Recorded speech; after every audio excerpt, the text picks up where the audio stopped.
start that a little early so I don't forget. We still have another minute or so.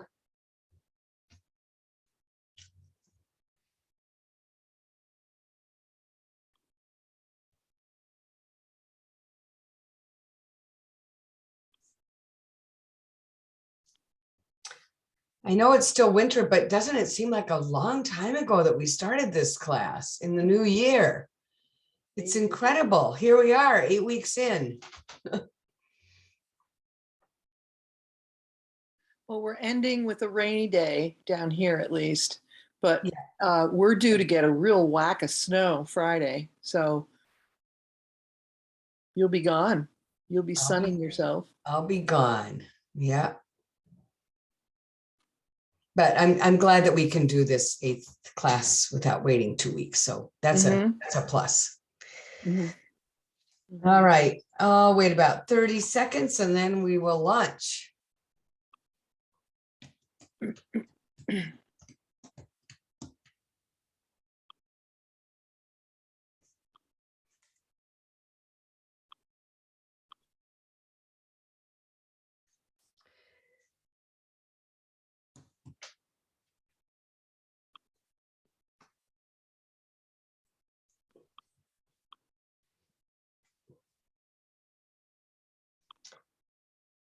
So everyone, welcome to class 8. We've made it.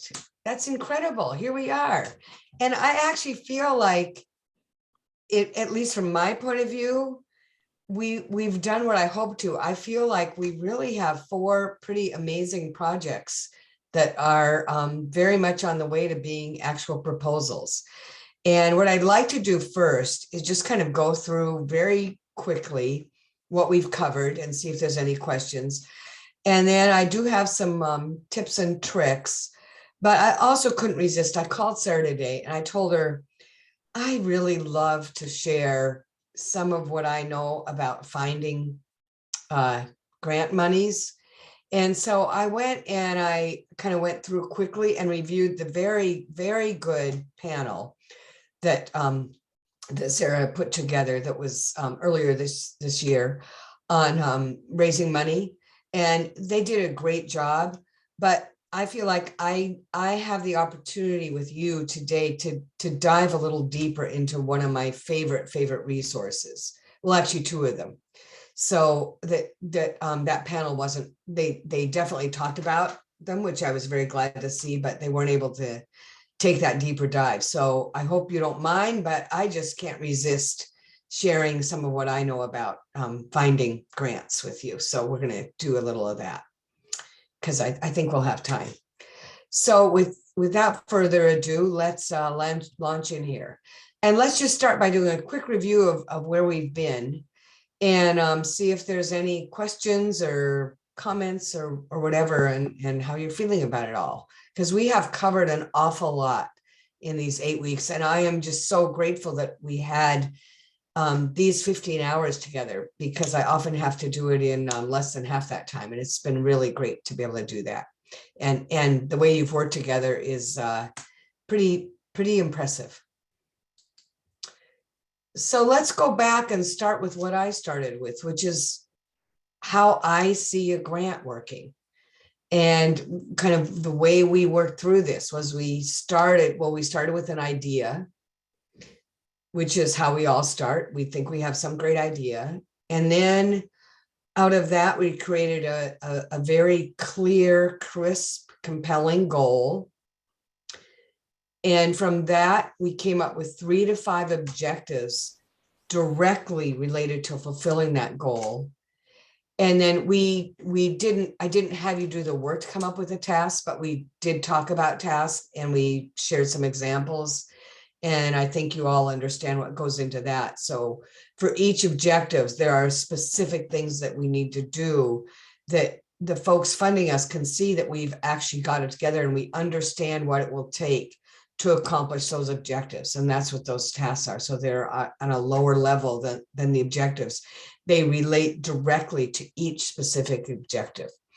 And one of the real challenges to me is coming up with some clear objectives that don't overlap and yet together work to achieve the goal. And I think we did a really good job with, you folks did a great job with that, with your projects.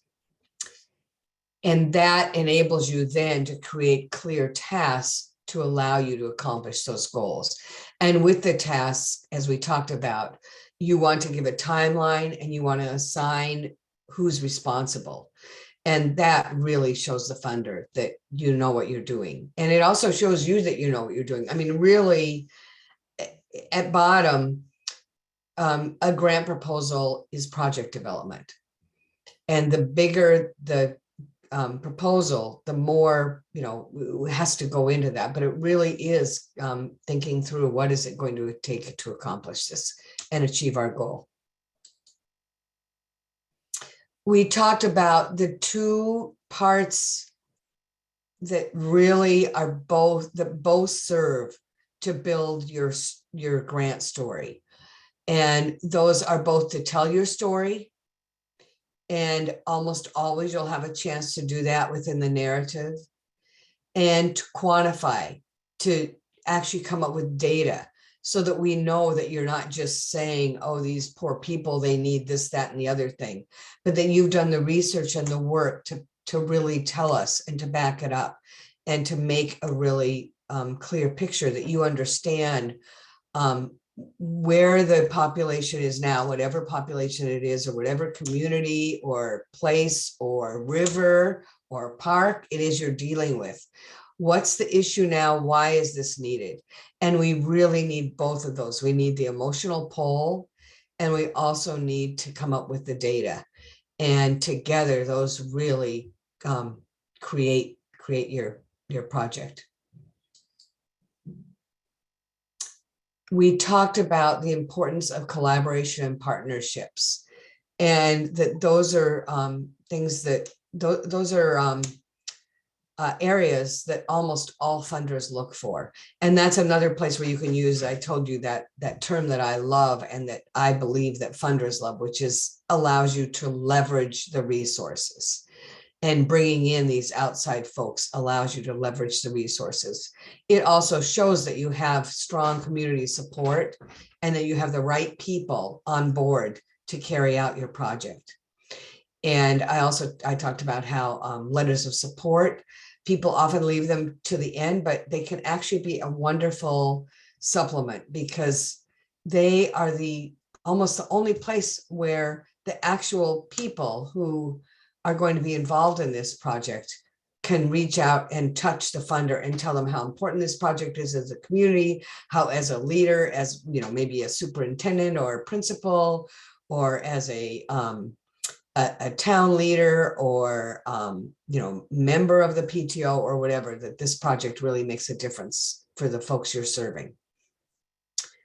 We also reminded you that even though we want all these people involved and supporting you, they're not all going to write the grant. And I think you all can see that having just a few people is really helpful.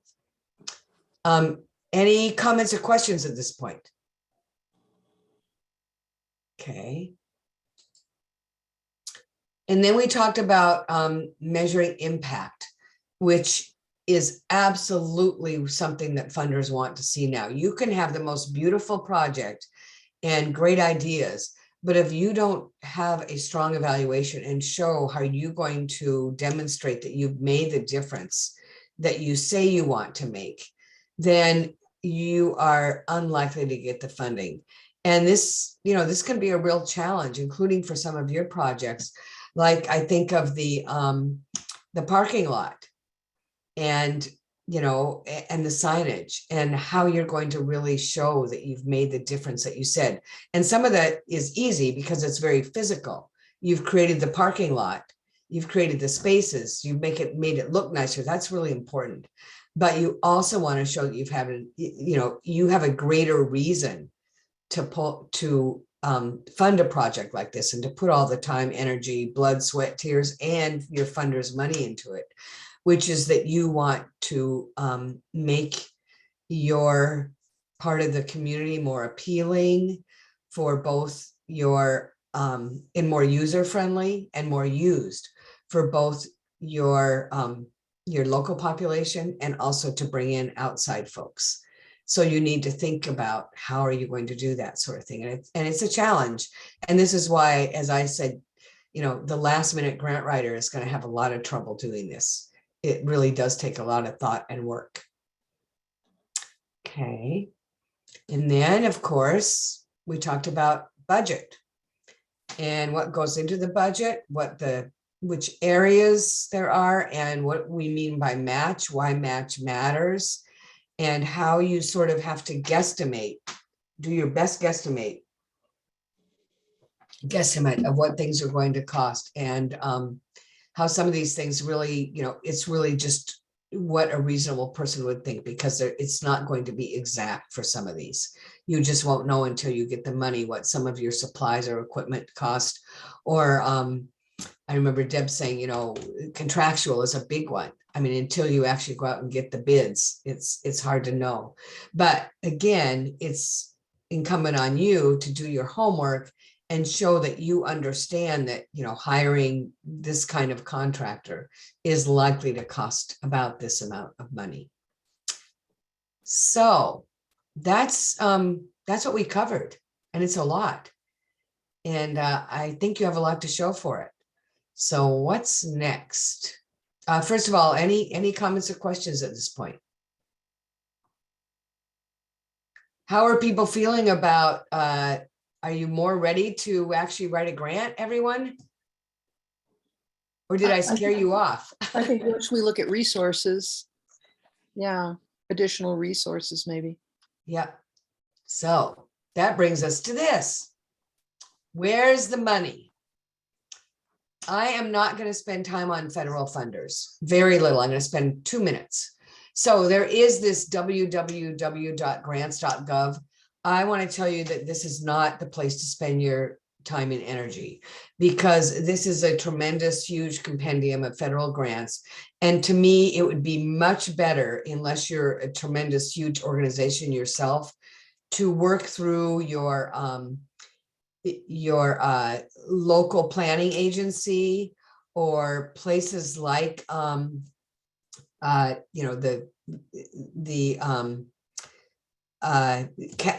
state agency that might be the expert in whatever you're working with.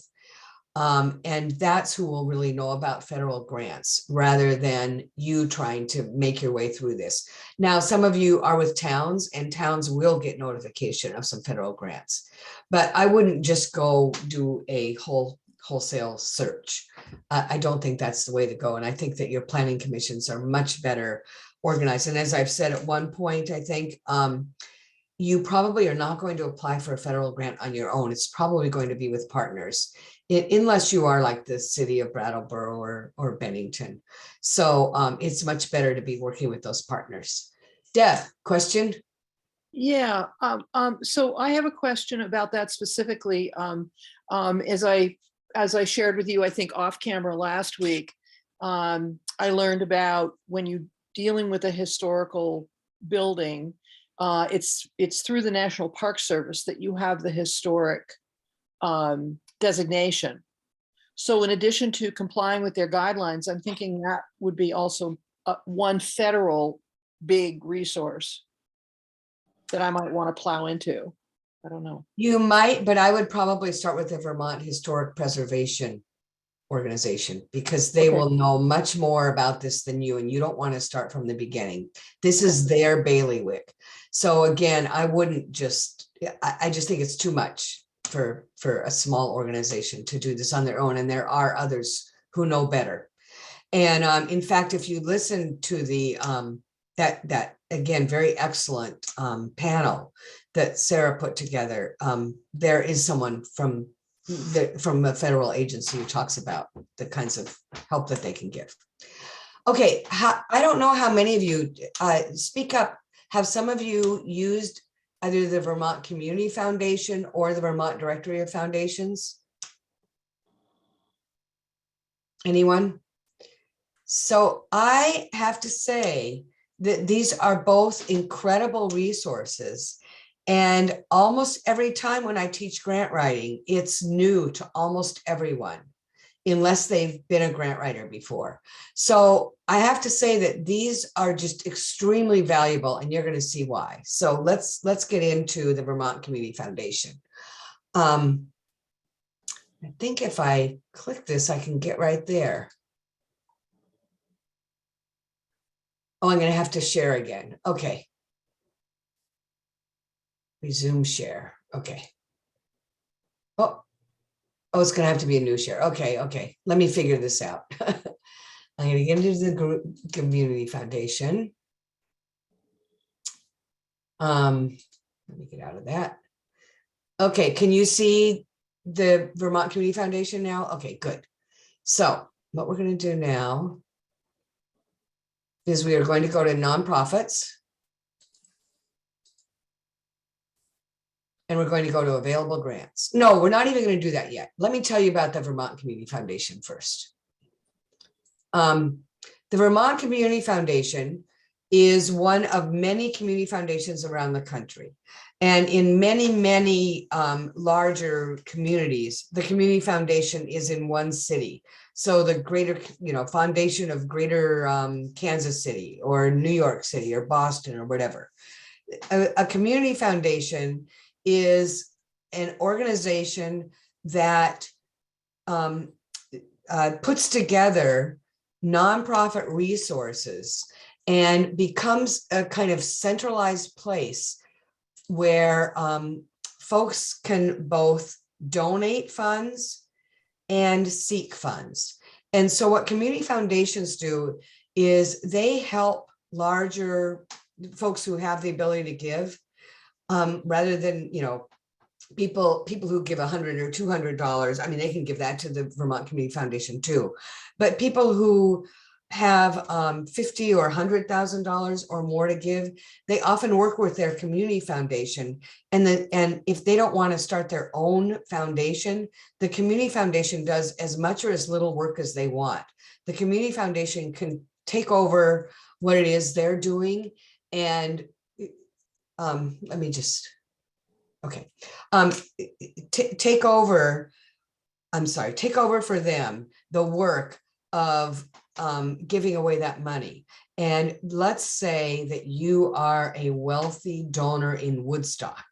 You can say, I want to give this money, I want to give $25,000 a year to Woodstock high school students.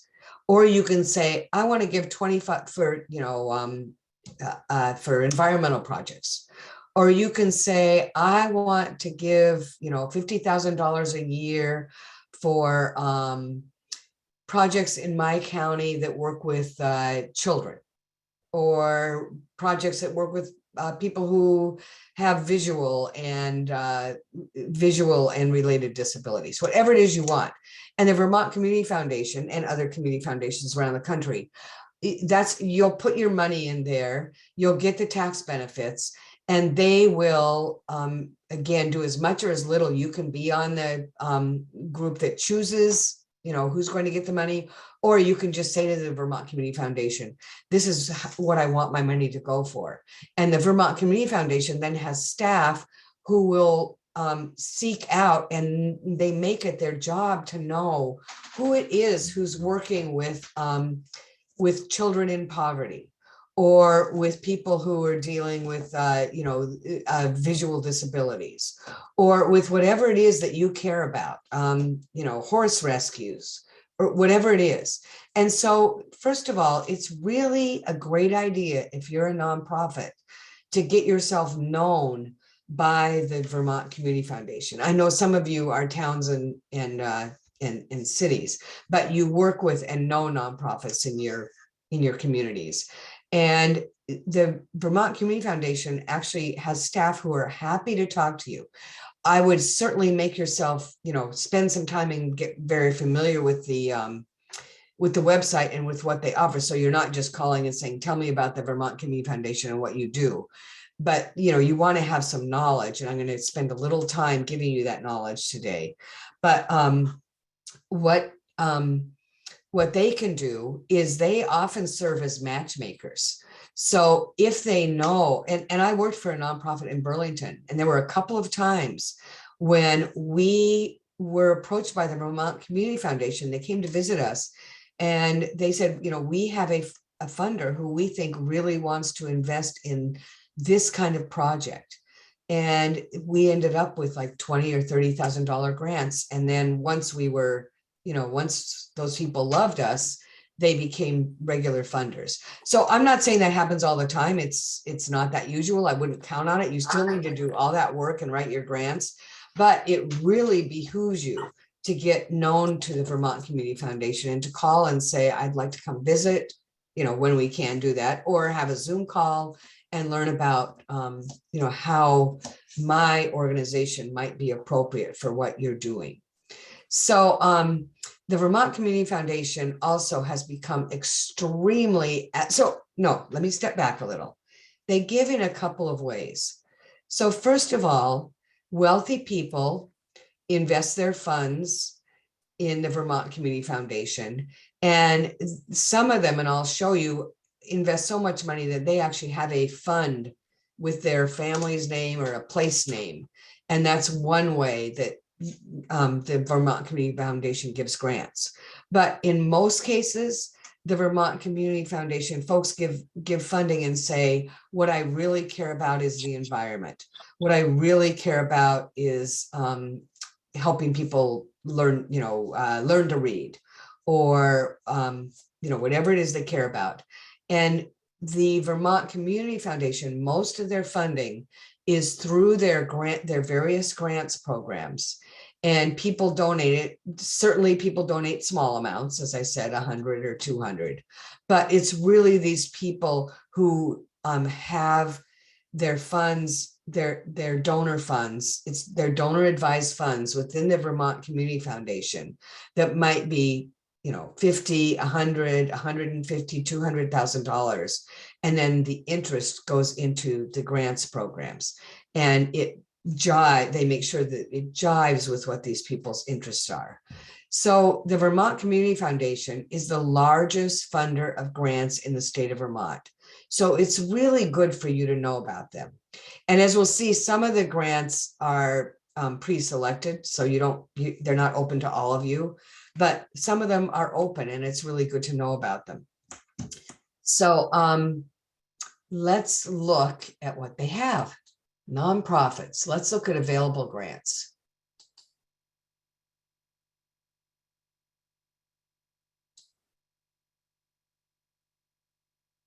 Go ahead and read this first paragraph, because that just gives you a little overview.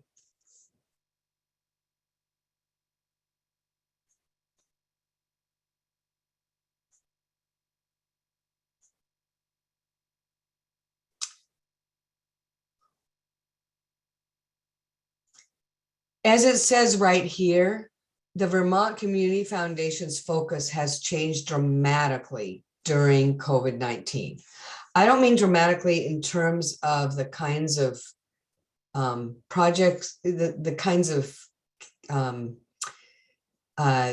priorities they fund, because in many cases it's the same. It's things like food, housing, children's services, emotional support for people. But they really pivoted. I'm getting tired of that word. We pivoted a lot during COVID, but they really did very quickly become the place in Vermont that really directed a tremendous amount of funds very quickly to groups that were helping organizations that were helping people deal with COVID-19 in terms of really very basic resources like food, shelter, healthcare, COVID testing, that sort of thing. So I think they, in a very short amount of time, people all over the state gave like $2 million. And let's just look at this COVID-19 response fund. I remember looking back at them in the first year, and they had, I think, 4 different giving periods, and organizations could apply in different areas, and they gave out so much money so quickly, far more than they usually do, and far quicker. So let's see what the response fund is doing now.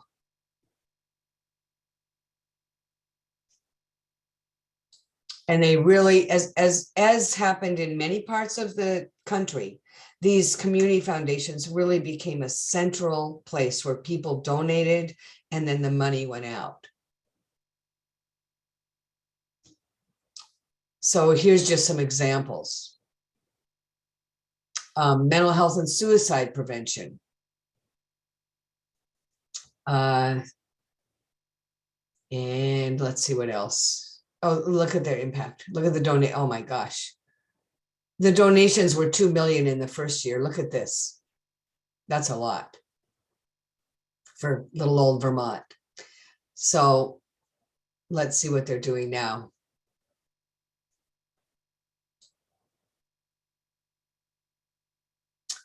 So this explains what I explained to you. They established a Vermont COVID-19 Response Fund Advisory Committee very early on, like in the third month of the pandemic, and began to provide flexible one-time general operating grants to local and regional organizations. And a lot of those, again, were hunger, healthcare, emergency shelter, those kinds of, and mental health, substance use and abuse.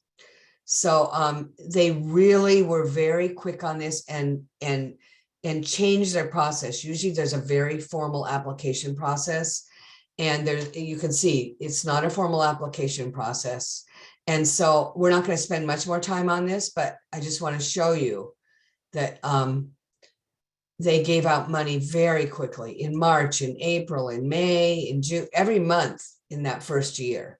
And they gave out a lot of money. And they took in a lot of money. Many, many Vermonters donated to this fund. I'm not going to spend time on this, but I urge you to look into this. And look, phase 2 of grant making includes 6 initiatives that build on the Community Foundation's existing commitment. And so you will want to look at these initiatives and see if it's something that you qualify for, or you may have organizations that qualify for this that you're familiar with in your communities. So the COVID Response Fund has really been one of the most important funders of nonprofits in Vermont in the last 2 years, in addition to the federal government that, through the state. So that's one piece. Let's go back. And let's go to nonprofits again. And let's look at the grants. The Vermont Community Foundation kind of revisits what kind of grants they give every couple of years. So back when I was writing grants, they didn't look like this, but this is what they have now. And we're just going to spend a little time on this, and then I urge you to spend time on it yourselves. So let's look at the grant programs. You can see there are a number of, I don't love the way they've organized these. To me, it's a little odd, but you know what? They're the funders. They can do it the way they want. So let's go ahead and start at the top. Issue or people-based grants. There's 2 types of these. One is, and this Spark Connecting Community, go ahead and read this.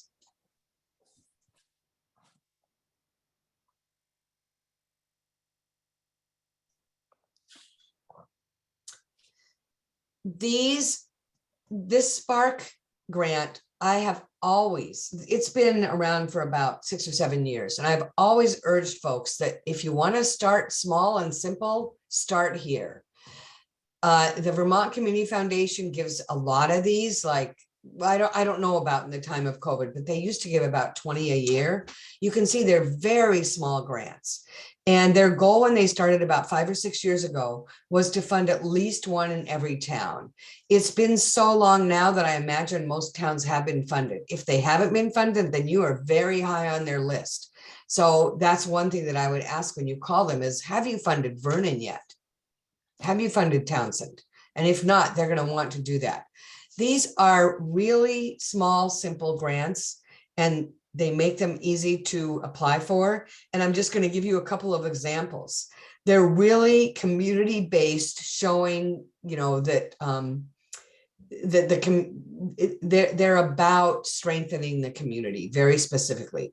So for example, I lived in Mendon, Vermont for many years, and my little town, I had already left by then, but about a few years, I don't know, a couple of years after Tropical Storm Irene, the town had done an incredible amount of work. About half the town had volunteered and helped out with Tropical Storm Irene, which cut Route 7 in half. And anyway, it was a mess there. They applied for one of these grants and had a huge townwide picnic for $1,000. That's what they did with the grant. Another town, and I can't remember what it was, but there was another town that had a beautiful town square. And in that beautiful town square was an iconic tree that everybody loved, that had been there for, 200 years. And that tree was starting to tilt, and it was not going to last very long. It needed stabilizing, it needed redigging and whatever it takes. And they also got a grant for, I don't know, $1,000 or $1,500, and they were able to restabilize that tree. So they're very simple, and I strongly urge you to explore those. The next grant here is very different. These are regional and local impact grants, and I'm not going to spend a lot of time on it right now, but I want you to look at these. Well, we'll go ahead and look at this, because these are called opportunity grants. These are much bigger and much more complex. Let's just look at them very quickly. It's called the Rally Grant.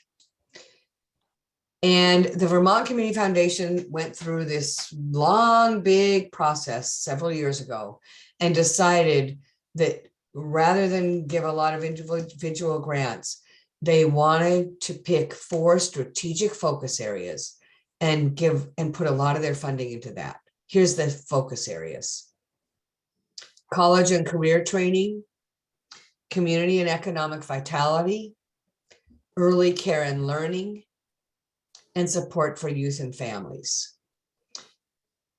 If you think that you fit into one of these and have a project that you think fits into one of these, I strongly urge you that the first thing you'll do after you read all about it, let's just turn to one, community and economic vitality.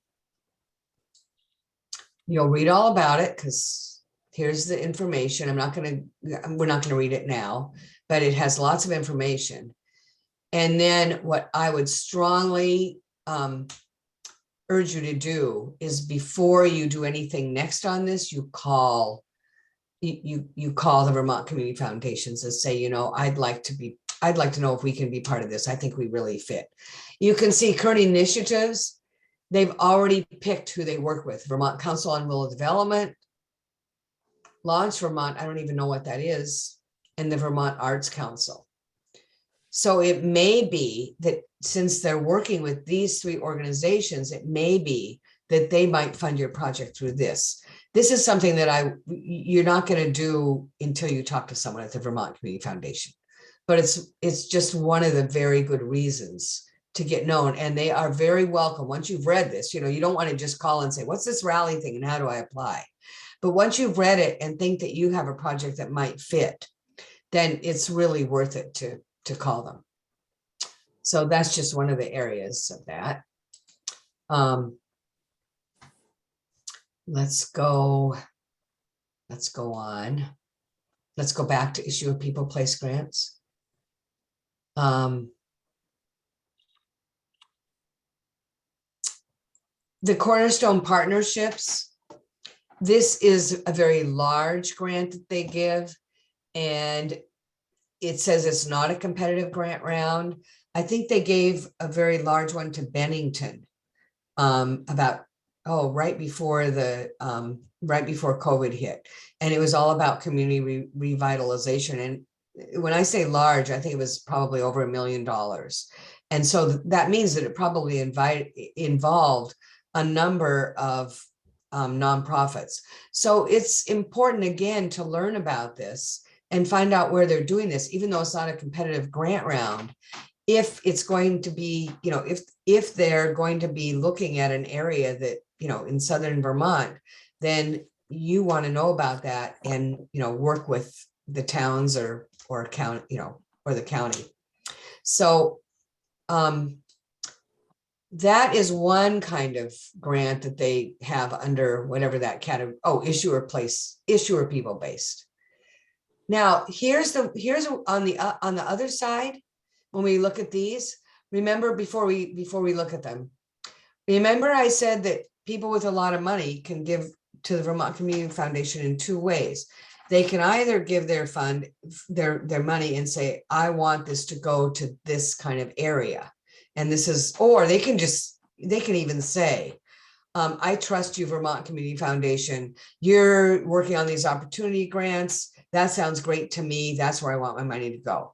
But people with quite a bit of money can also say, I want to establish a fund through you. I don't want to have my own, organization that I have to staff and pick the grants and, evaluate and do all that and come up with the RFP. I want you to do that. However, I want it to be my thing in my place that I care about. So this is an example.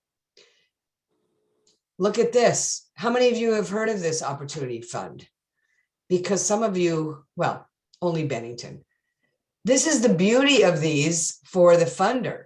They can pick whoever, you may have a fabulous program in another town, but guess what?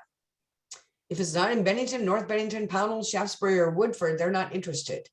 So this is somebody who loves this part of Southern Vermont and has decided and loves, helping kids. So sure enough, they went to the Vermont Community Foundation and said, I want a fund for this area. And the Vermont Community Foundation says, it's your money. You call the shots. We'll run it for you. This is a longstanding one, the Paul Post Fund for Libraries. And you can see it's a very tiny grant. So again, if you're involved in a library, if you're on a library board, this would be a great place to start because it's something small. It would be like, to help our summer reading program or to have, game night or something like that. We attract young kids. Then there's the Samara Fund, which is for LGBTQ communities in Vermont. So again, it's the Samara family. No, I don't know. Samara might mean something. But anyway, a family cared enough about this issue that they said, we have the money. We don't want to do all the work, but we want to fund this. And the Samara Fund, even though these are small grants, LGBTQ organizations throughout Vermont know and use this fund and have really appreciated it for many years. And then these are both a little bigger. The Vermont Arts Endowment Fund. So this isn't a family, this is the Vermont Arts Council that has collaborated with the Vermont Community Foundation. And the Vermont Women's Fund, I don't remember if they used to originally be separate from the Vermont Community Foundation. I think they may have been, but for many years now, they've been a program under the Vermont Community Foundation. So let's look, just for example, let's look for that at that And one. as you're going to that one, Samara, Yes. it says in the description, are the little winged seeds that come down out of maple trees. Oh, that's interesting. Yeah, I was wrong. It's not a family. I realized this, I was saying it that it's It's kind of cool. Yeah, that is cool.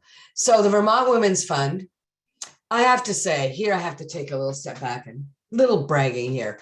One of the smallest grants I ever worked on was the first Vermont Women's Fund request for proposal that went out. And we are talking like, wow, it's got to be at least 25 years ago. And I worked with a woman, I was referred to this woman, I don't know by whom, but she was a woman who had she was a survivor of domestic violence. She had lived in poverty. She, I think she had even lost one of her children and then gotten the child back from child welfare. She'd really been through an incredible amount of trauma and difficulties. And she was at a place in her life where she had gotten on her feet and wanted to help other women in similar circumstances. And her fantastic idea was to have a rolling loan fund that would give out I think it was $5,000, which was a lot of money in that at that point, to women in need who could show that they needed something like, maybe it was only $3,000 at a time, but they needed new tires for their car, or they needed to pay for childcare, or they needed, a wardrobe to go to work. And it was a rolling fund. They would get a no interest loan that they would slowly pay back, and then the fund would continue. And I'm telling you, when I worked with that woman and we got one of those first women's fund grants, and just to see her and to know, to see how important it was to her that she was able to make this. Anyway, that's another story, but it was pretty incredible. So that fund has been in existence for quite a while now. And here's what it does. And, this is another example of a grant opportunity that, you should all know about. And that I think they give, I can't even remember how much they give right now, but we're not going to spend the time to go into this because now you know how to do it. But I think they give about $10,000 or $12,000 per grant. I have to say that last time I checked into this grant, which was about 5 years ago, I thought I was done writing grants, but I ended up writing grants for a nonprofit for a little while then. We decided that, and this is kind of sad, that the $10,000 that they were funding or whatever it was almost wasn't worth it, because we knew it was very, very competitive. Many, many people applied, and it was a really onerous grant process. It was going to take like 4 or 5 entire days to apply for this project for $10,000. So we decided not to do it, from what I remember. And we were not like right perfectly positioned to get the grant anyway. So just because there is an opportunity and you think you might qualify, doesn't mean that you are 100% going to go for it. You really have to judge, how much work is this going to take? What's the chances that we can get this? And are we really, an ideal fit? So we really have a great chance, knowing that something like the Vermont Women's Fund is highly competitive and many organizations apply for this. So, And yes. just a quick question. How would you know enough, or where could you get the information about how competitive it might be in one particular year or term? You won't know put exactly your energy Yeah. in it or not? Will they tell you to try No. another time, or No, do you have to just no. guess? Yeah, you have to guess. I just happen to know that the Vermont Women's Fund is really popular, and that just because I've been around the block enough, I just know so many organizations apply for this that it's very competitive. But no, they would never tell. I mean, no, they won't tell you. No. It's always popular there then. This one is always popular. Samara Okay. Fund is another one. It's always very popular. However, that one is probably a much easier application. And so, it's probably worth it to apply. So let's Thank go. you. Yep, let's go back. Let's see. Can I just go back like this? No. All right, let's go. I don't know how I got. Let me see here. I'm not exactly where I want to be anymore. Somehow I got into the Women's Fund, and I'm not in the Vermont Community That's Foundation. still in VCF. It is, and yet, well, yeah, let's see if I can go back home. But I think home, no, it's just taking me home to the Women's Fund. Let's see here, because I really want to get back to, well, I may just have to do, okay. Yeah, I don't know what happened there. Well, let me just go down and see if I can get back to the Women's Fund. I mean, to the Vermont Community Foundation.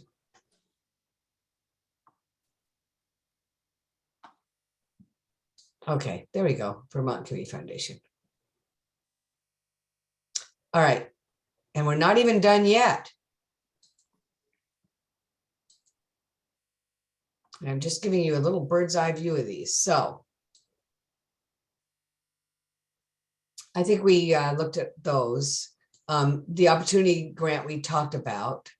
Now, this is a nice one that you should know about.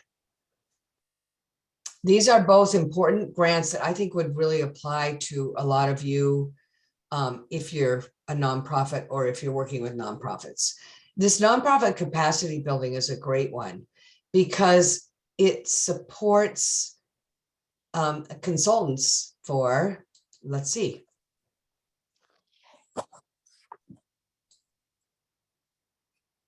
Oh, it looks like municipalities can apply too. There you go.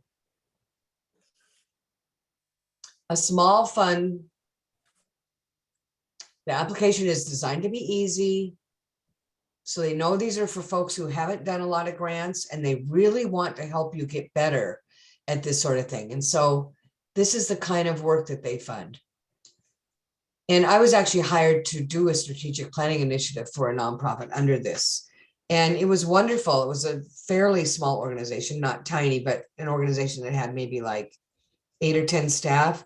And they could not afford a consultant on their own. But with this funding, they were able to hire me. And I was able to work closely with them for up to 6 months. And we created a really pretty great strategic plan. So strategic planning, financial sustainability. Anyway, you can read this. Go ahead.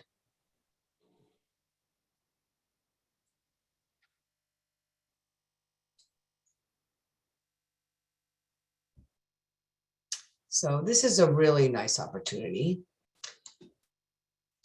And in addition,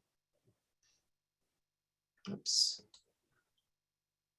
let me go into this again. Oops. Learn about our grant making funds. All right. This isn't what I wanted to. I wanted to get to one that before I get to these. That I just missed somehow. Leadership funds. Well, anyway, it's the Special and Urgent Needs Fund. And I don't know how I somehow lost it, but let's start at nonprofits again and go to available grants. Can always go back there.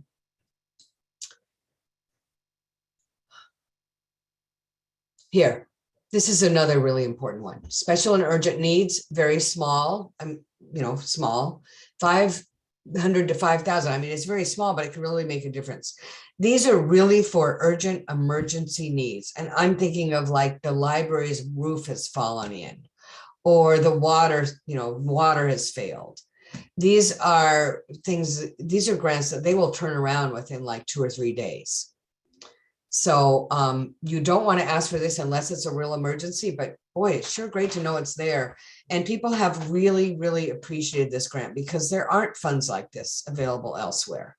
And it's a wonderful, kind of backup to have if you really do have one of those special or urgent needs. And could you say the name of that one again? I lost Special and urgent needs grants. And who? That again is through the Vermont Community Fund. This is all Vermont Community Foundation. CCF. These Okay, are all, thank I'm showing you that this, I mean, like I said, this is by far the largest grant maker in Vermont, and they cover a lot of territory. So here's another one. And again, I don't know why. Oh, okay. These are partner grant programs.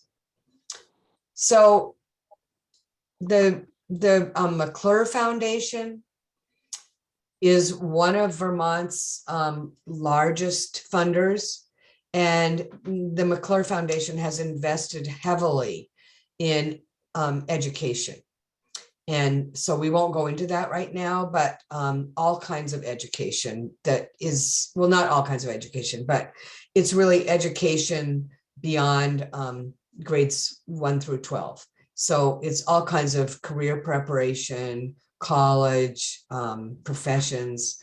So that's a great one. And then Let's Grow Kids has grants by invitation only, because I didn't even know they had a grant. So that's not, I mean, none of you, I think, are dealing with children's issues right now, but it's worth looking at their website. But that is invitation only, meaning that they don't accept competitive grants. Now, there are still other ones.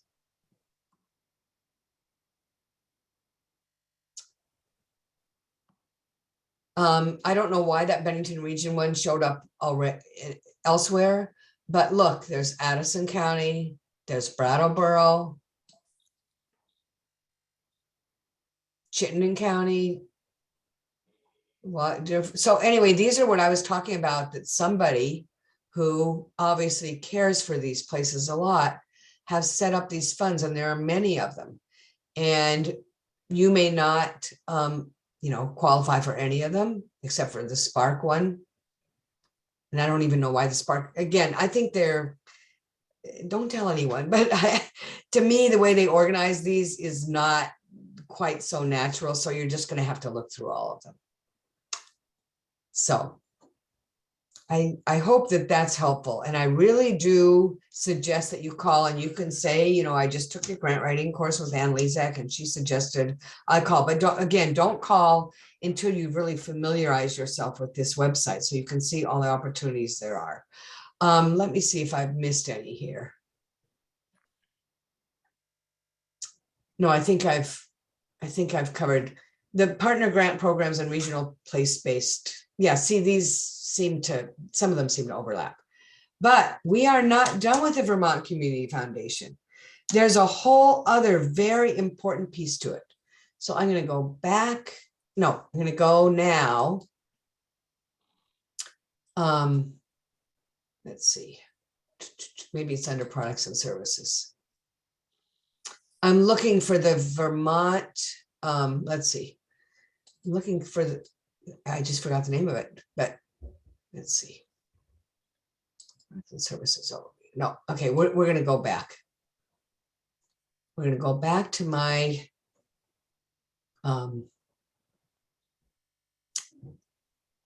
let's see. Oh, are there questions here? I see there's a chat. Oh, is anybody else having sound issues? No? Okay. All right. I think if I go to the Vermont Community Foundation, what I want to find is the Vermont, let's see, just a second, for nonprofits.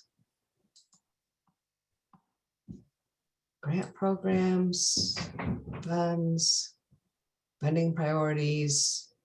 No, I'm looking for, here we are. I'm looking for the Vermont, I don't know why I forgot the name of it. The Vermont Directory of Foundations Online. As useful as what I just told you, all on the website is, this to me is probably even more useful. The Vermont Directory of Foundations Online is a resource that is specifically, it was created by my friend Christine Graham, who I consider the godmother of fundraising in Vermont. She created it many years ago, and then she collaborated with the Vermont Community Foundation and arranged to have it put online.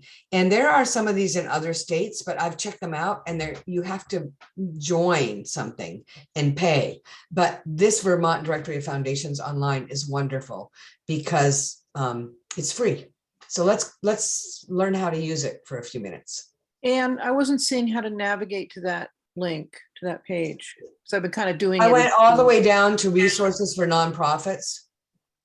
However, on the slides that I sent you, there is a direct link to the Vermont Directory of Foundations. So you'll see that direct link. Okay. Okay, let's go.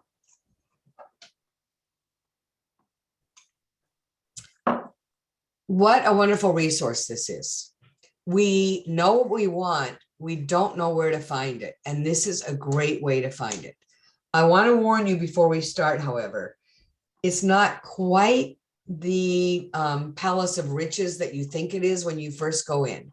Because what happens, and we're going to show you, we'll try a couple of these, is we're going to try, I'm going to ask one of you to come up with something you'd like to search. We'll search it. It may be that 30 or 40 possible funders pop up. But what we're going to learn, and what's so great about this is it tells us very quickly, is that something like half of the funders don't accept applications from us. And I have asked them, and they haven't done it yet. I really wish that they would add that, because then we could screen them out. Because if they're not accepting competitive applications, in other words, what that means is, let's say I'm a rich person in Dummerston, and I want to give grants to people in Dummerston only. Well, I might say that I give grants in Vermont, but what I want to do is I know that I want to give grants to the children in the elementary school or to a park or whatever it is. And so even though I'm having the Vermont Community Foundation manage my money, I can put very strict limits around it.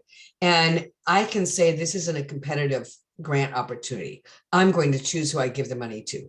So you'll see that in many cases, it looks like there's this whole, many opportunities, but it really is just a few. But it's still really great because these are the grants that are available. And many of these are, you'll see, there aren't that many rich people and there aren't many funders in Vermont, but there are many people who love Vermont. So in many cases, these are either national grant programs that give all over the country, or they might give just in Cape Cod, Boston, and Vermont, because clearly the person loves Vermont. So let's try one. Who would like to come up with a subject area that we can search for? And here are the areas.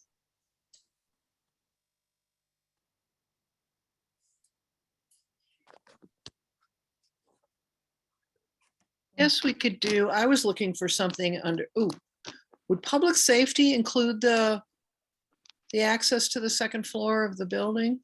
No. I don't think so. I think it would be, How about environmental? Then we could do the trail. right. We can either do environment or community and economic development. What do you think, everybody? So we can start with environment and the trail. So under environment, there's lots of choices. Like we're not going to pick domesticated animals.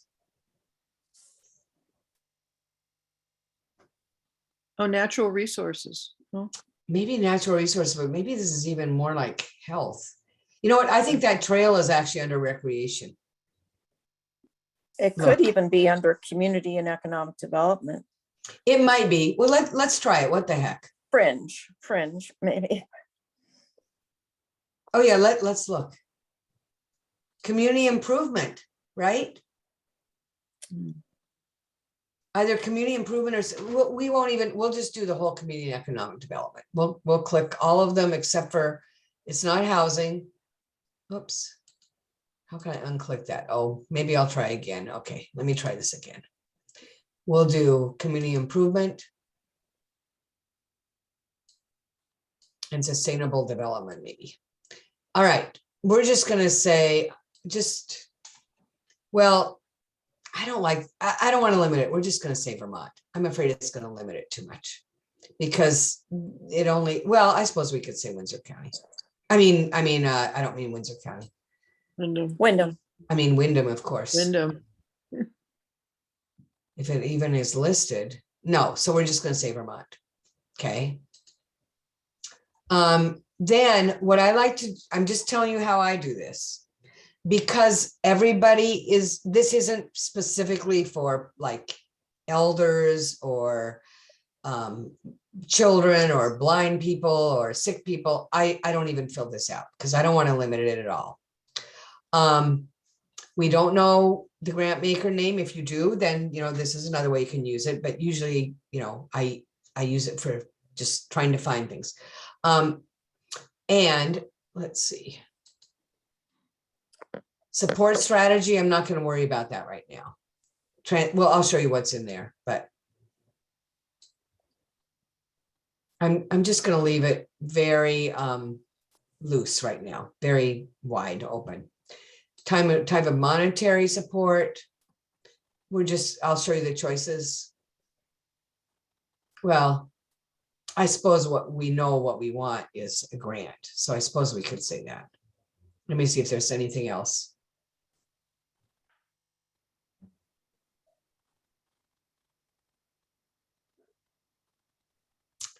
I don't know. I think I'd rather just leave it open. Let's see what happens.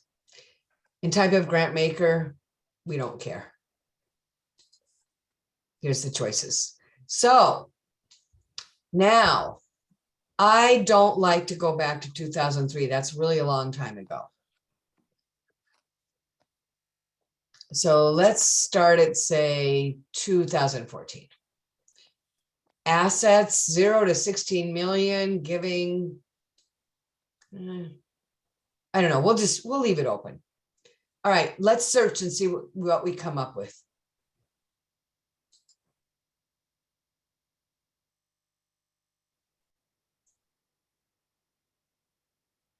Let's see, how many did we get? Oh, that's too many, 448. That's too many to look for. So we're going to go back. And we're going to get a little more specific. That was a lot, wasn't it? Yeah. So community and economic development.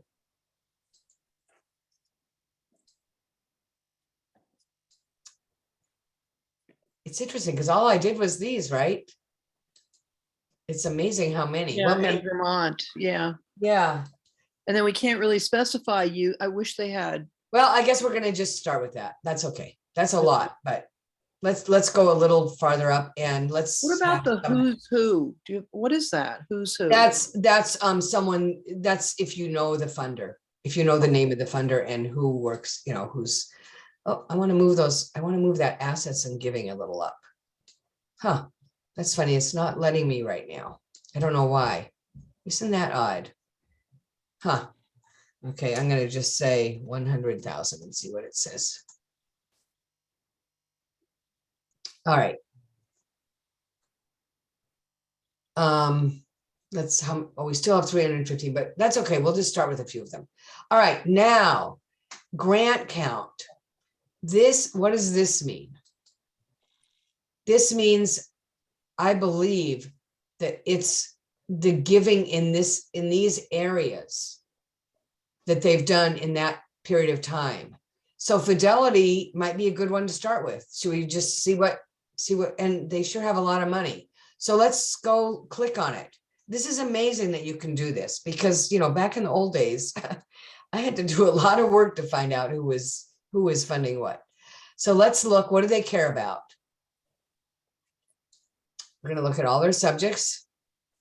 So it doesn't matter if they haven't funded anything in your area. It's just basically where they funded and you should still check it out.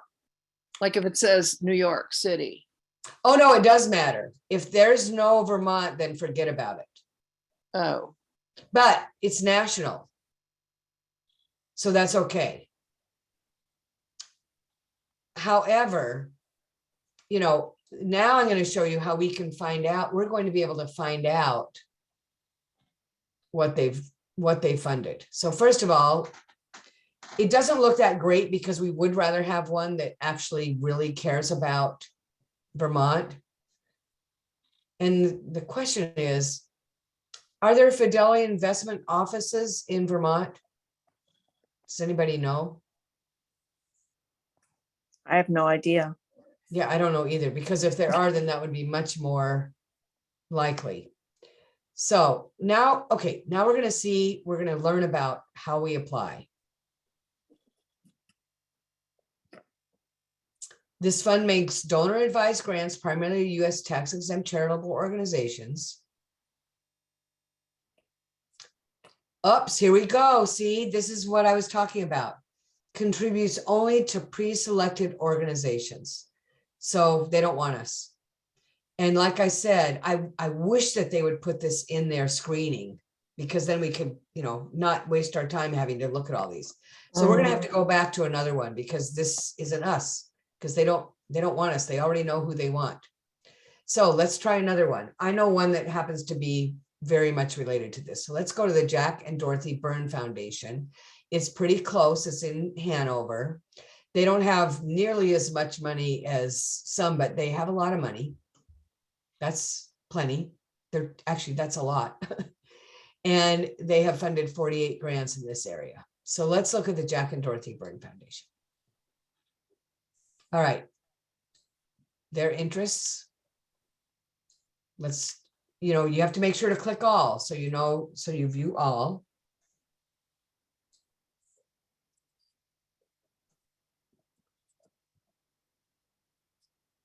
You can see that a lot of, well, I mean, this is close. It's not quite fitting in with that project, is it? Because No. they care about sports. They care about performing arts. They care about youth development and education, but it doesn't quite fit in. But I think we're going to look a little more anyway.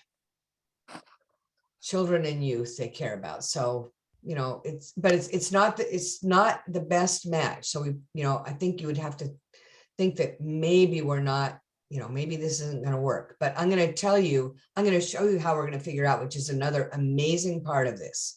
So application form not required. Application submit the following: detailed description of project and amount of funding requested. So what are you going to do here if you want to apply for this? What's your next step? Anybody? You're still going to follow all the steps of a grant. You're going to give, you know, the Yes. background, the reasons, Yep. the really timeline, budget, Exactly. do all When that. they say letter, to me, what that translates, and you've got that exactly right, it's a mini application. You're going to keep it very short, because when they say letter, they don't want to read 7 or 8 pages. They want to read just like 2 or 3 pages at most. But I'm going to say, you know, project description, project goal, project need, project impact, and budget. And they don't want a phone call, so you're not going to call them. So this is all you're going to do for your initial application. How are you going to know how much to ask and whether this is a reasonable grant? Okay, I'm not going to have you answer that, because look at this. This is the most amazing thing. I don't know how many of you are familiar with the 990 form, but it is a fabulous tool to learn how to fund. I mean, to learn how to learn whether or not a funder is appropriate for you, because this is the tax form that every organization has to file.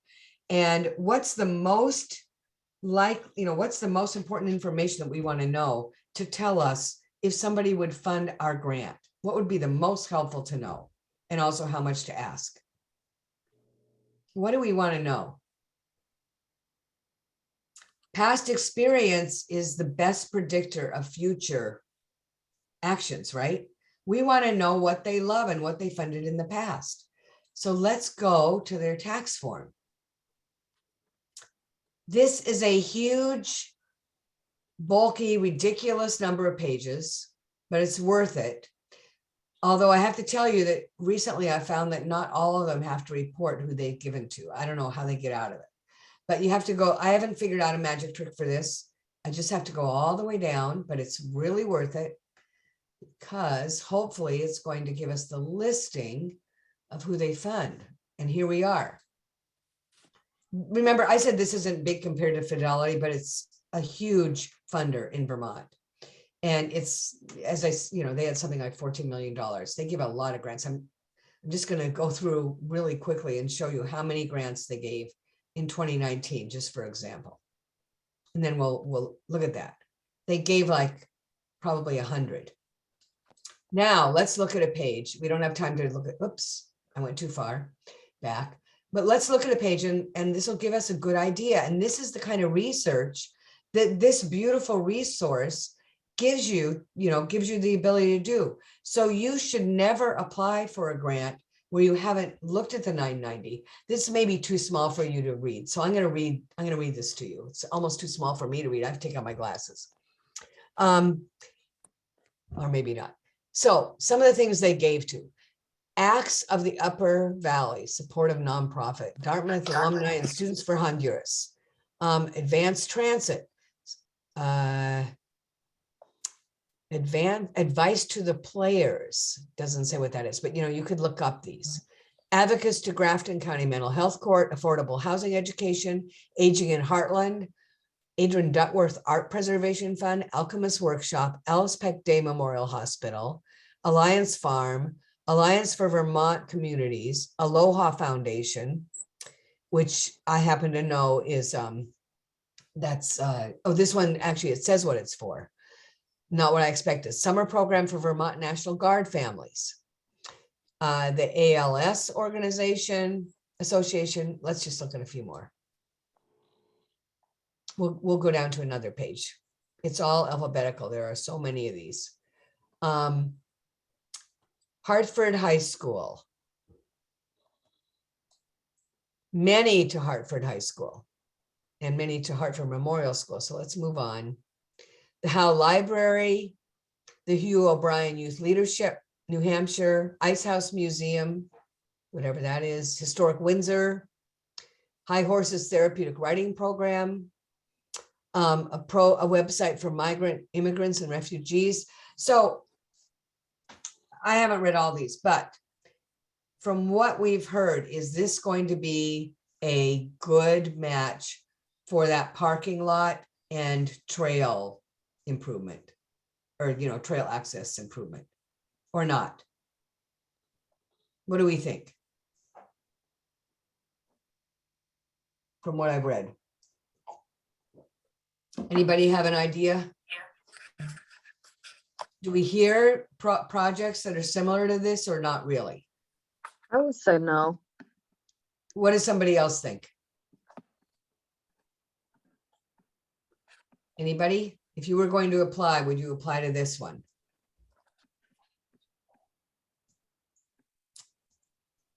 Anybody have an opinion?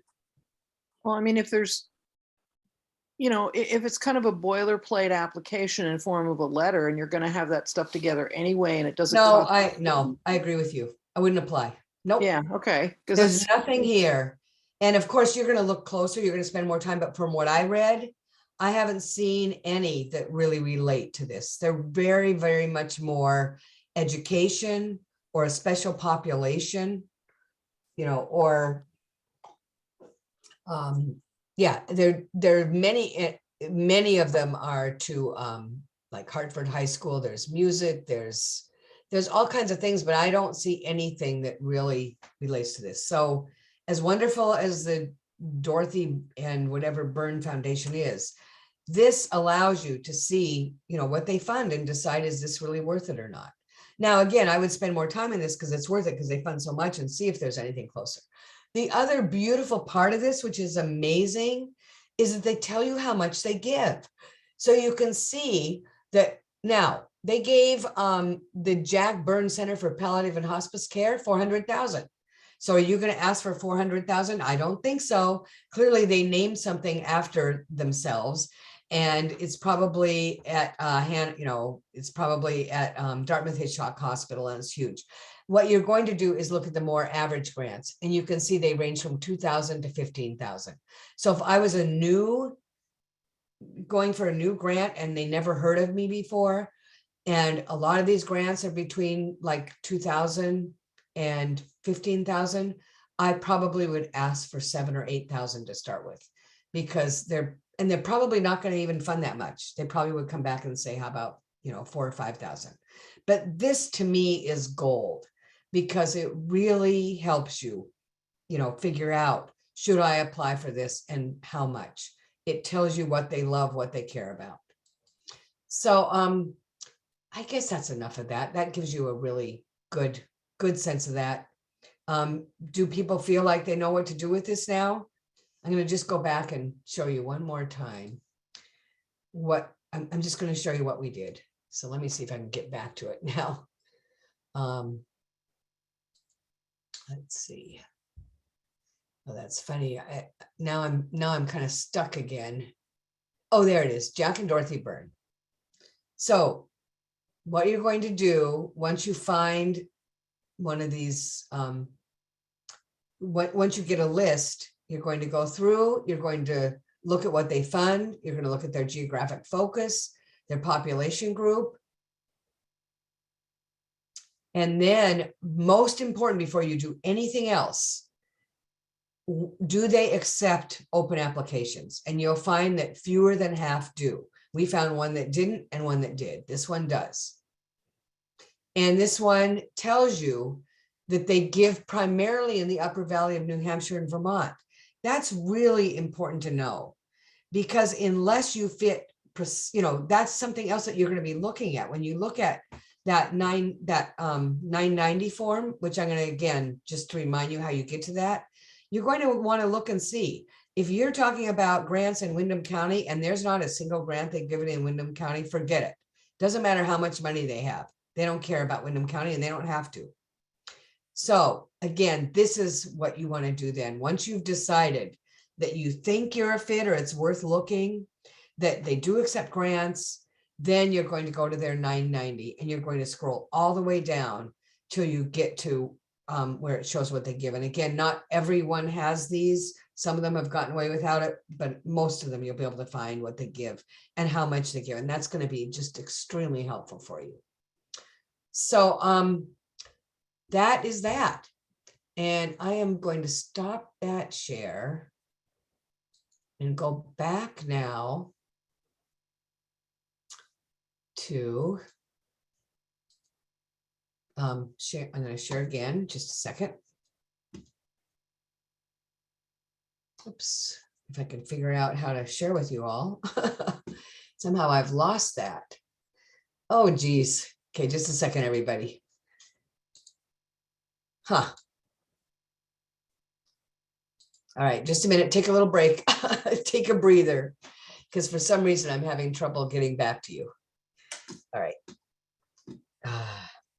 Escape. There's mine. All right. For some reason I lost you all. So let me try that again. All right, screen share. Go back. All right, there we are. I'm back. All right, so that was the Vermont Community Foundation. And again, it's a really wonderful resource, and the Vermont Directory of Foundations. There's one other really important resource, and in that panel, Jean Walsh of Brooks Memorial Library in Brattleboro talked at length about it. And she seems to be, to me, an amazing resource. And Sarah said that I could go ahead and add her name and urge you to call her, because there's also something called the Foundation Directory. The Foundation Directory costs a small fortune to get a subscription to, so we don't do that. However, they are what the Vermont Directory of Foundations is to Vermont. They are to all of America, and they started many years before that. They're like 50 years old. The Foundation Directory is the compendium of all grant funding sources throughout the country. And they have a really sophisticated, beautiful website that, again, I don't get to because you have to spend a lot of money to do it. It's, I don't know, $1,500 a year or something like that. However, they have this agreement where in every state there are at least 2 both hard copies, and also they have the online version. And Jean Walsh is apparently, well, just listening to her talk, she's really knowledgeable about this, and she will help you walk through this. So if I wanted to know about this, I would call Jean Walsh at the Brooks Memorial Library and actually make an appointment and ask to talk to her. And you can say that you got sent by the Southern Vermont Economy Project. And she did welcome everybody to come there. So she's there for you. And the Foundation Directory is now owned by an organization called Candid, some kind of nonprofit. But it's very sophisticated, and someone who really understands how to use it can walk you through it very quickly. And it's like a more sophisticated version of the Vermont Directory of Foundations. The Vermont Directory of Foundations, I think, is for like 80 to 90% of what you want to do, you can use that Vermont Directory of Foundations. But I think it would be worth it just to get familiar with what the Foundation Directory has. And I think, I haven't quite figured this out, but I think that some of the organizations that just say they serve nationally, or maybe most of them, are not in the Vermont Directory of Foundations. I think you almost have to list Vermont to be in there, even though we just saw one that didn't. But very large funders like the Kellogg Foundation, for example, or Johnson & Johnson may not be in the Vermont Directory of Foundations. You're probably not going to be applying to them anyway on your own. But you know, I think it's good if you have a chance, if you have time. It would be very good to learn about that from an expert like Jean, and she seemed very welcoming. So that is mostly where the money is, and then I'm just going to leave you on our money part. The last thing I want to do is there are a lot of Vermont state grant opportunities, and unlike some states, unfortunately, you would think that little Vermont could get their act together and organize funding for the whole state, but nope, that's not Vermont. Just like, you know, we cling to our individual post offices and our little school districts and have, you know, and our town clerks, everybody runs things their own way. Well, sure enough, that's the way state agencies in Vermont are. And so you actually need to go to each one to find out what the funding is. But what I've done for you here is I've listed many of the many of the state the state departments and agencies that do offer grants. In this case, these grants are many times for towns and municipalities, but some of them, like under the Division for Historic Preservation. Now, to me, that would be a really good place for you to look, Deb, for, you know, grants to repair Yeah, historic I was on buildings. that. I was on that one, and it said off to the side in the little descriptor box, it said indigenous peoples. And so then I wondered, does that mean? No, it's not just. I couldn't tell if that was limiting or not. But then when I looked at the kind of places they funded and the projects they funded, it didn't seem to be. So I'm really not clear on what that little descriptor No, box. I don't know what that is. That must mean that they want to just, they must have a special sub-program. But no, you definitely would qualify for that. And even the chair project might. I don't think so, but it might be worth looking. It might be that Vermont Department of Buildings and General Services has grants for that. This is another case where I think that the Southern Vermont Economy Project, they know the folks who help with these kind of grants. I would approach them and ask if you found a grant that looked appealing. I would say, you know, who can help us with this, because they can put you in touch with folks who know how to do these. But there are a lot of grants through the state, and it's really worth looking. And of course, there's, you know, I didn't go into this, but there's a tremendous amount of funding because of what's it called, the RAP Act or whatever, you know, the ARPA funding. ARPA funds, yeah. Yeah, ARPA funds, you know, there's money pouring into Vermont. So I strongly urge you to work with your, you know, town governments and planning councils, because that's how that money is going to be given out. And it's not going to be just related to COVID. So, you know, a lot of you will qualify. So that is my little segue into fundraising. And I just, you know, I think it's really important for you to have that information. And now we're going to finish up with my tips and tricks. So I have kind of talked about this first one a little bit with you folks, and some of you came up with it on your own. So I'm not going to spend much time on this, about including a special initiative, approach, or activity that makes your proposal stand out from the crowd. And we talked about, you know, several of you have come up with the idea of celebrations and parties. They don't cost a lot. They do show that you have real community engagement, and they're exciting and fun and show that you're excited about your project. So I do think that they're a really great idea. And did I tell you about the example that I think I already shared an example I did of using a summer camp in the fall that we had donated. And then it only costs $1,000 to have families and children come for a weekend. So, and that was a $150,000 grant, and we spent $1,000.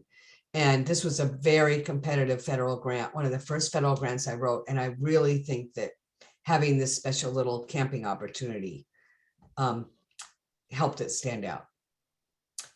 We've talked a little about this. Make your application easy on the eyes through use of white space, headings, underline, bold, and italic. I was once called, I worked for several years with a kind of large consulting firm in Albany, and they had a whole grant writing kind of machine that I was part of. And they applied for many, many grants on behalf of states and federal government. And anyway, that's what I did. And when I quit working for them, I still did some consulting with them. And they called me one day and said, Ann, we don't understand. We hired this genius in this certain area of mental health.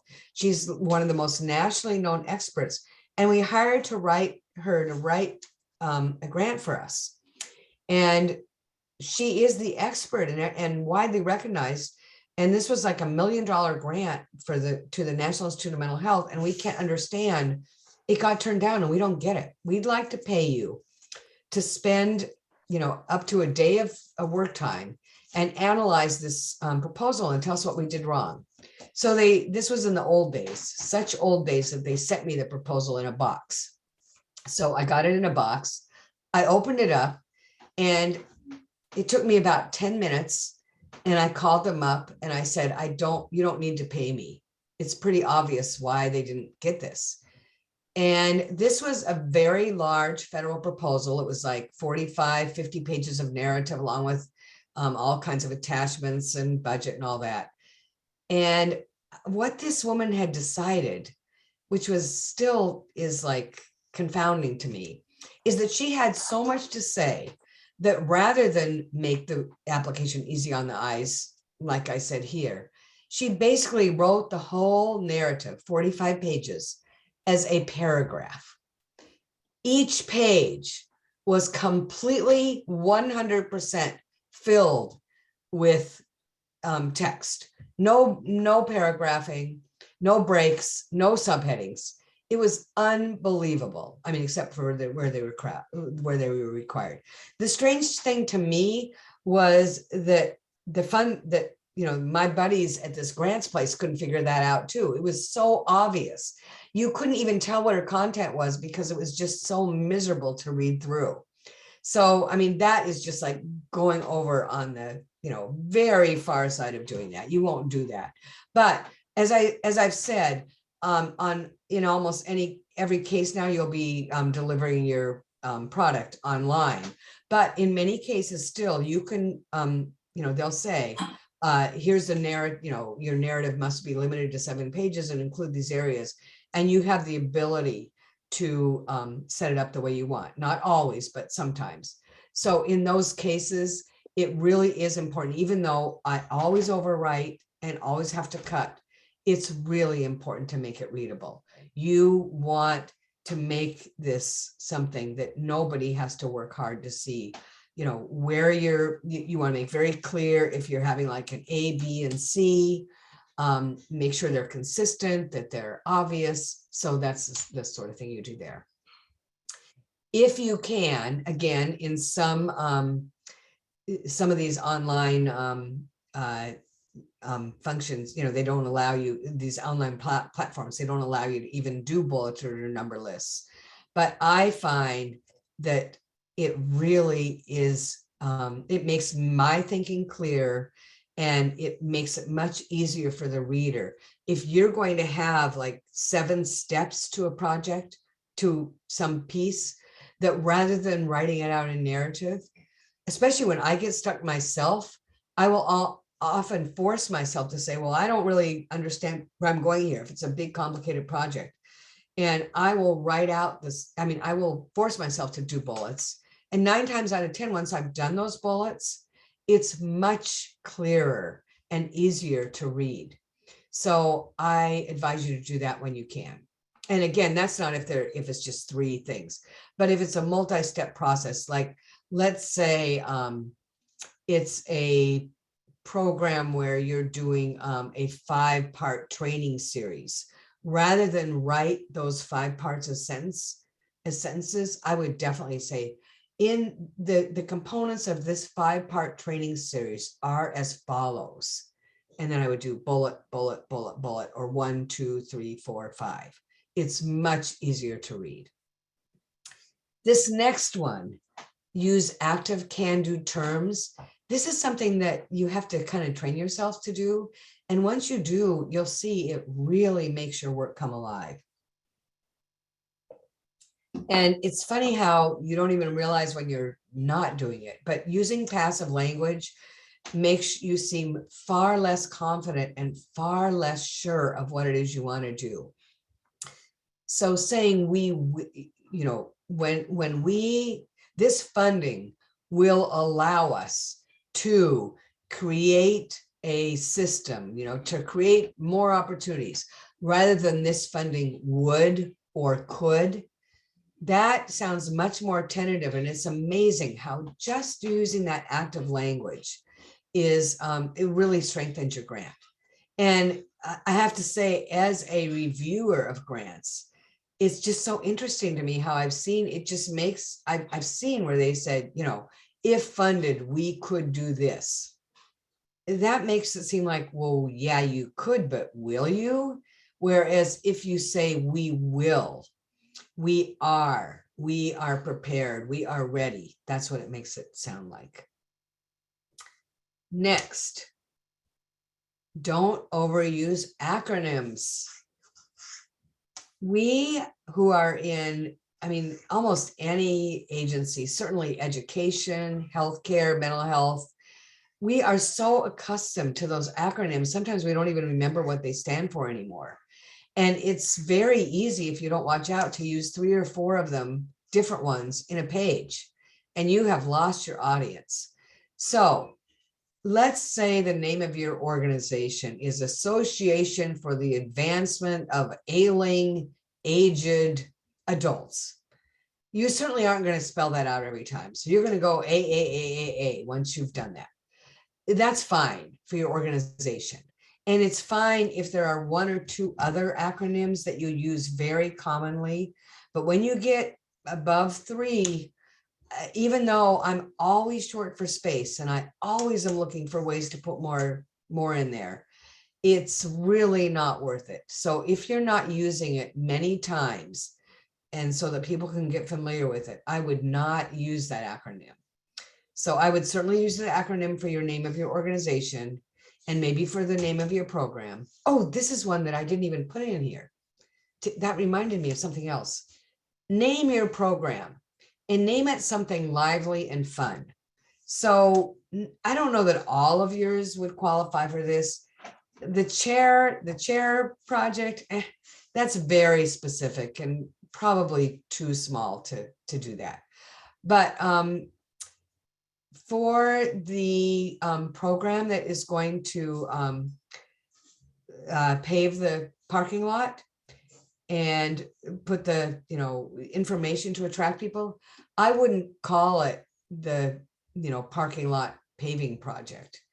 I would think of something that is just somehow more attractive and appealing, and that maybe even has a fun acronym. Maybe the acronym would be PAVE. You know, pull our, I don't know what it is. Pull our vehicles, I don't know what it is. But once you come up with a project name, I like to do that early in the grant writing process and have it be kind of some fun project, you know, some kind of fun idea. So I just think that makes a difference. I'm trying to see if I had an example here that I shared with you.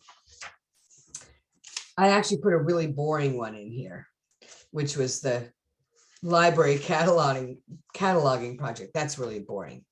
But like we named one, this isn't an exciting name, but it does tell what it is we want to do.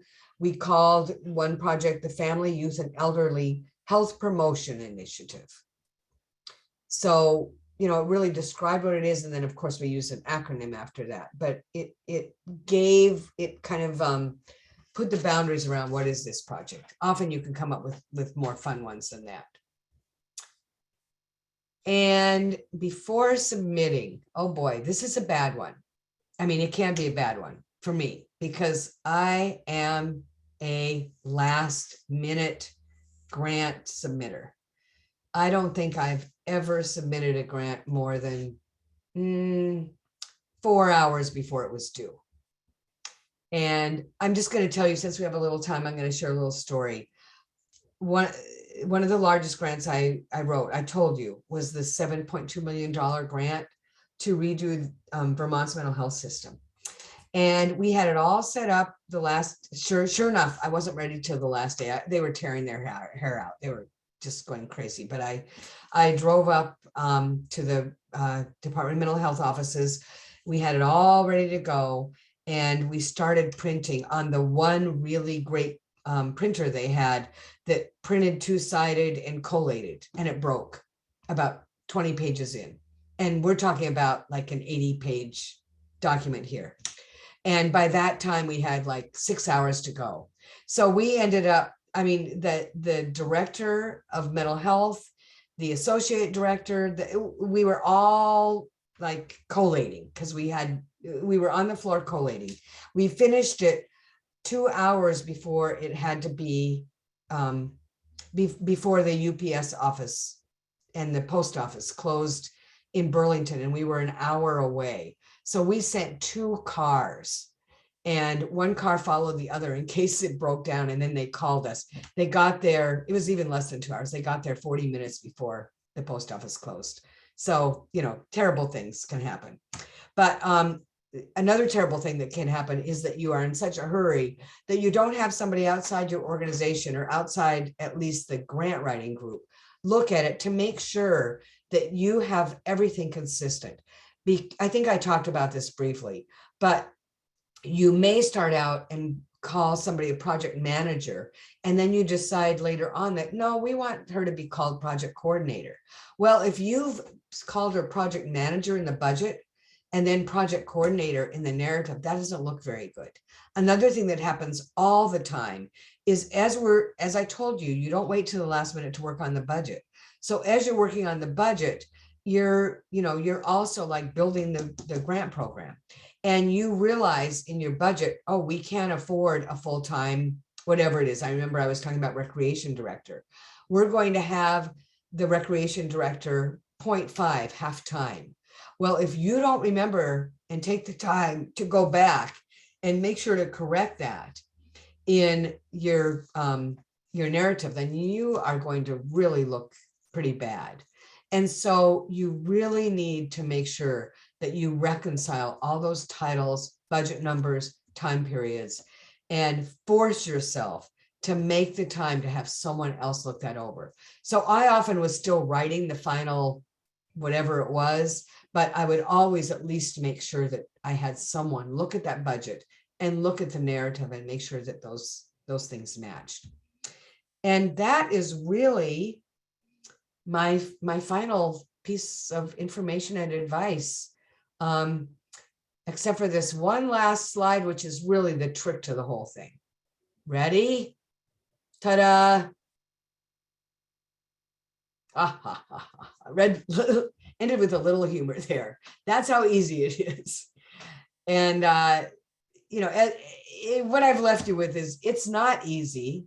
It's an incredible challenge, and yet we regular people can all do this. You folks, in a very short amount of time, working with a small team who knew nothing about your project, by following these rules, we're able to come up with some really strong, compelling projects that I think are excellent. You know, they're more than just beginnings. They're really the bones. They're the and meat of a proposal, and a pretty big proposal.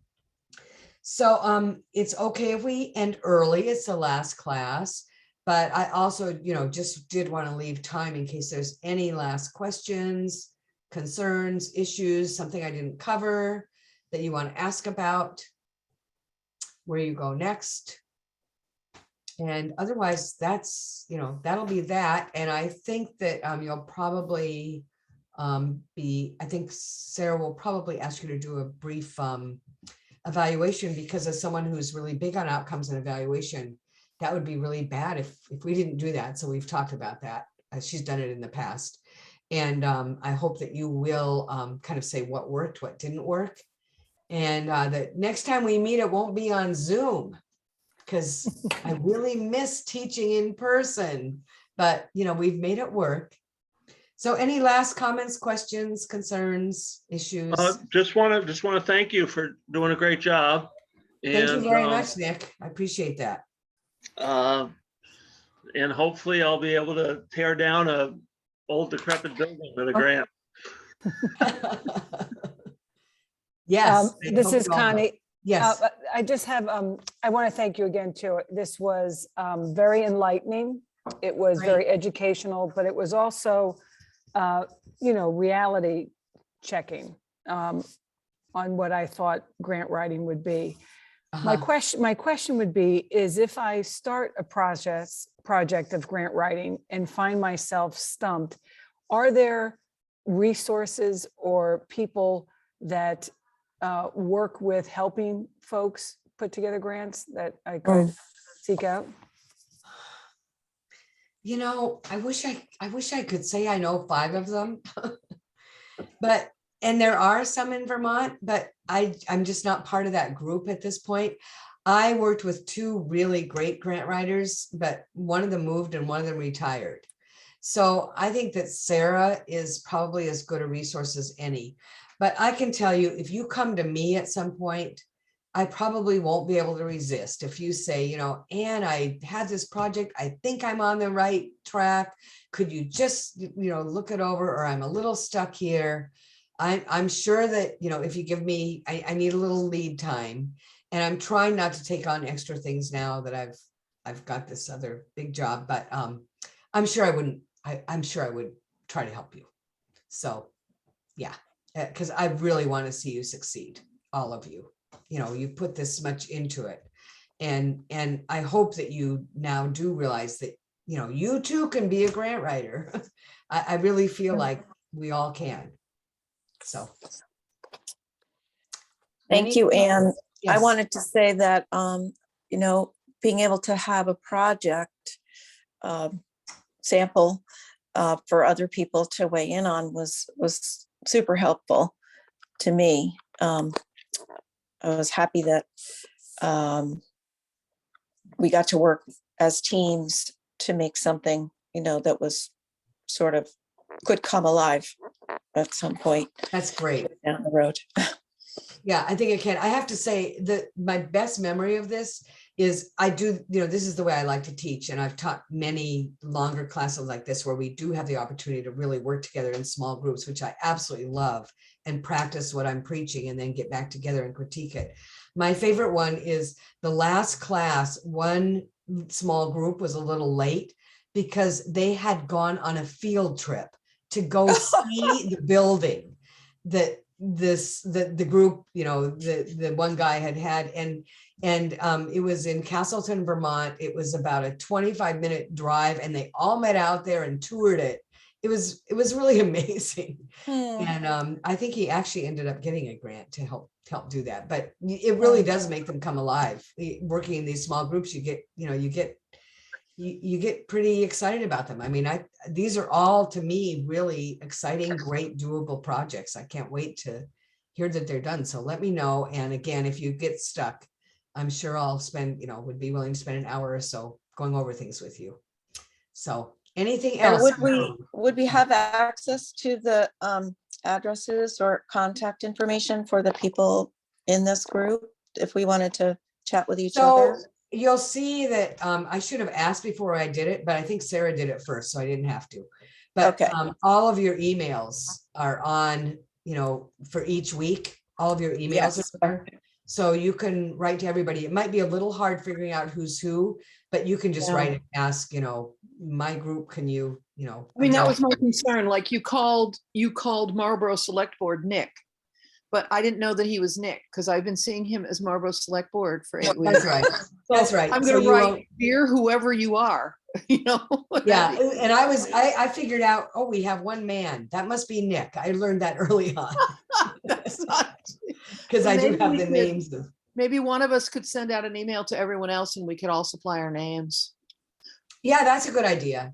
You know, That's a good idea. someone wants to take And leadership. then you on can that. figure out who you are, because yeah, I mean, some of you may like to continue working together. Yeah. Great. Just like Connie, I want to thank you directly. You've been such a tremendous resource and help for me in that subgroup. Yeah, and that subgroup was several times only 2 of you, which is not what I mean to do. I mean, I think 3 and 4 is really a perfect number. So Yeah, just so you know that my email address is Nick Select Board. So There you go. There you go. You didn't have to change it for today. I just, you know, I was just kind of making a. oh no, I did you know, that. That's somewhat of a joke there. But no, I mean my actual email address is Nick Select Board. Although I have been given another job, I'm now the town administrator also. So which is pretty Oh great. my. So, yeah, You good. are. Good grief. So, Uh-oh. still I'm not elected, still don't have to make any decisions. It's all still up to the select board, but facilitating, good. that's my goal in life. Excellent. All right. So Bye, Anne, everybody. It's been And- great. It's been a wonderful 8 weeks and happy grant writing. Thank Thank you. you. thank so you, much, Anne. Yeah. Yeah, I bye. would Bye, just say if everyone. anybody wants to talk anything out, please feel free to send me an Okay. email and Oh, that's really Bye, nice. Madison, to you too, from chat. That's great. we'll go from Okay. there. Bye, everyone. Bye.